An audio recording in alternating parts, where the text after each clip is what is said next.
Les lacs italiens sont les joyaux de la magnifique couronne alpine qui coiffe l'Italie.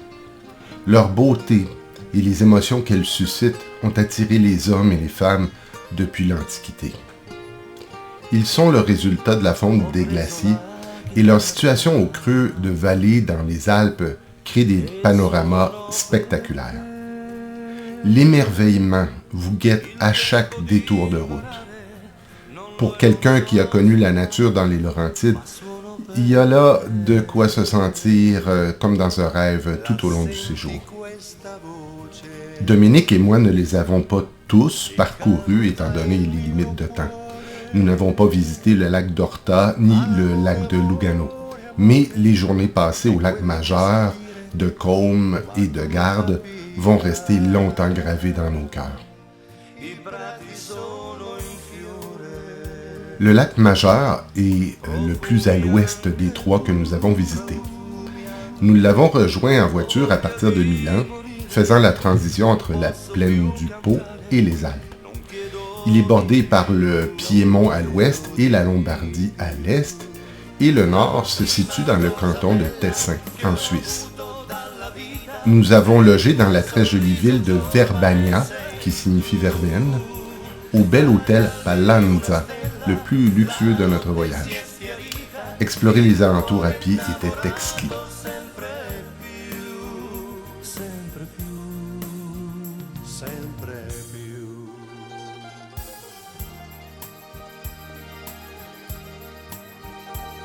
En face, les îles Borromée, ainsi nommées parce qu'elles ont appartenu, et appartiennent toujours pour la plupart, à la célèbre famille Borromeo. Son plus illustre représentant est Saint Charles Borromée, évêque de Milan au XVIe siècle, réputé pour son humilité. D'ailleurs, humilitas était sa devise. Il a frappé l'imaginaire en donnant lui-même la communion aux malades de la peste. Disons que ça détonne un peu avec l'opulence des propriétés des Borromée. Nous avons d'abord visité l'Isola Madre, la plus grande des trois, où se trouve un jardin botanique luxuriant et un palais contenant des théâtres de marionnettes et la collection de poupées de la comtesse Borromée.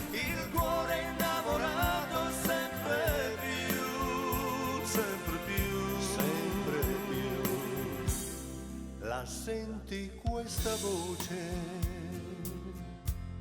chi canta è il mio cuore. Amore, amore, amore, è quello che so dire, ma tu mi capirai. Notre seconde visite a été à l'Isola Superiore, ou Isola dei Pescatori. Toute petite, elle est couverte d'un village de pêcheurs et leur église, ainsi que de nombreux commerces et restaurants destinés aux touristes.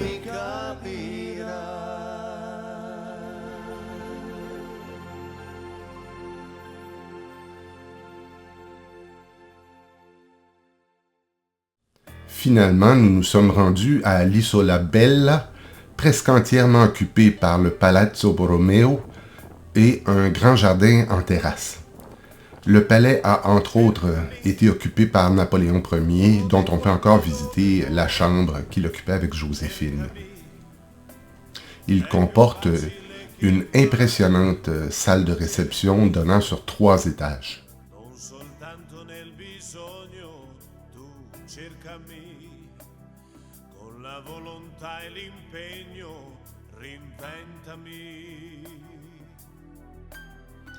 Un élément très pittoresque du palais est le rez-de-chaussée décoré en grotte marine, couverte de pierres colorées.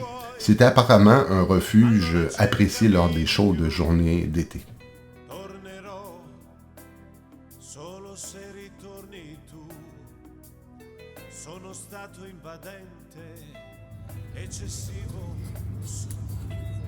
Pagliaccio di sempre, anche quello era amore però.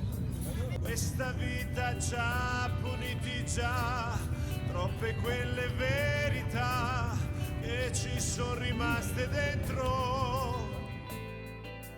Oggi che fatica che si fa Nous avons également fait une excursion en auto vers le nord du lac, jusqu'au très joli village de Canobbio, avec vue jusqu'à la ville suisse de Locarno.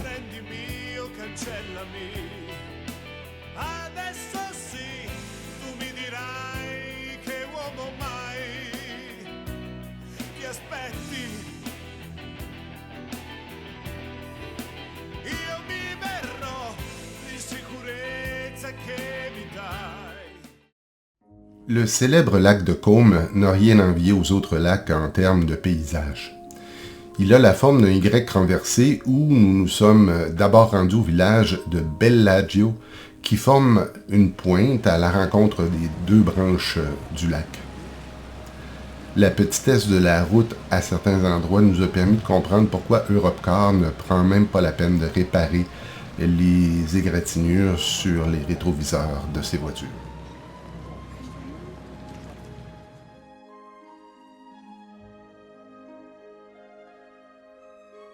Nous avons ensuite traversé vers Varenna, lieu de naissance du célèbre fabricant de pneus Pirelli.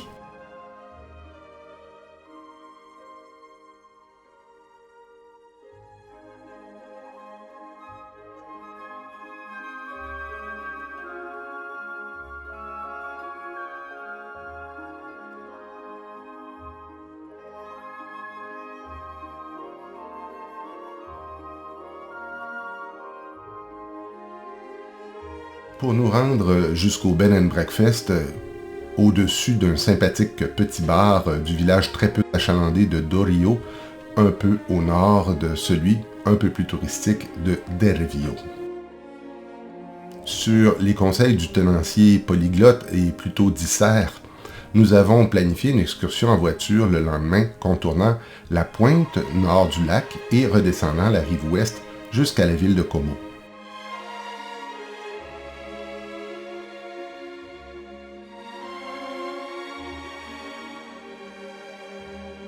Nous aurions beaucoup aimé visiter la Villa Balbianello, où ont été filmées des scènes de James Bond Casino Royale et de Star Wars épisode 2. Mais elle était fermée le jour de notre passage. C'est d'ailleurs pas loin de là que Mussolini a vécu ces derniers jours lors de sa tentative de fuite vers la Suisse en 1945. Encore une fois, nous avons été ravis par les panoramas, particulièrement en revenant par Varenna alors que m'est venue la fantaisie de grimper en auto à flanc de montagne pour aller voir un de ces villages haut perchés qui m'ont fait rêver depuis notre arrivée dans la région.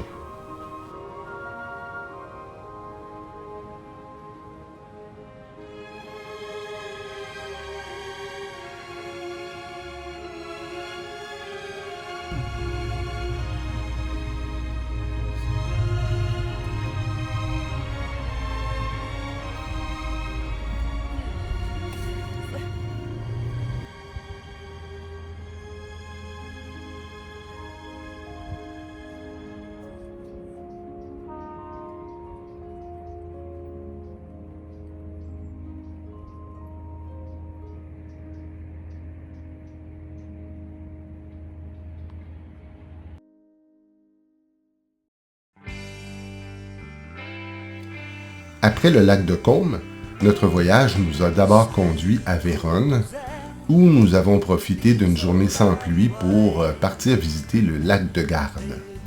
Un lac à la forme vaguement phallique que personne ne mentionne. Nous y rendant par autoroutes et tunnels, nous avons exploré à partir du nord, en commençant par le charmant village d'Arco, puis la réputée Riva da Garda.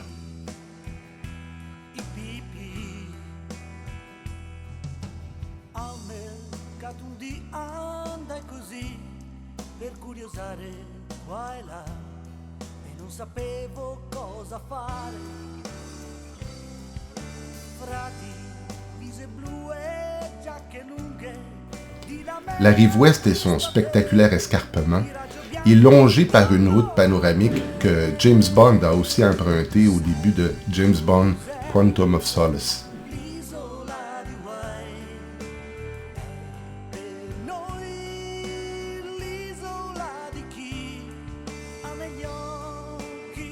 Nous sommes ensuite repassés vers la rive est, que nous avons longée du nord au sud, nous arrêtant souvent dans les lieux de villégiature accueillants, même à l'automne.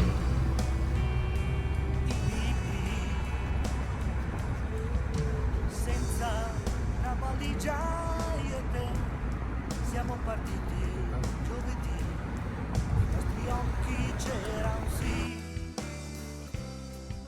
pioggia di farfalle intorno a noi, mi davi la tua gioventù, nessuno mi ha Rendus au sud, alors que les Alpes se changent progressivement en collines, c'est la pluie qui nous a à nouveau accompagnés. Notre voyage s'est poursuivi à Vérone et à Soave, puis nous avons fait un dernier arrêt à Venise la veille de notre départ. Une Venise bien différente de celle que nous avions connue 3 semaines plus tôt.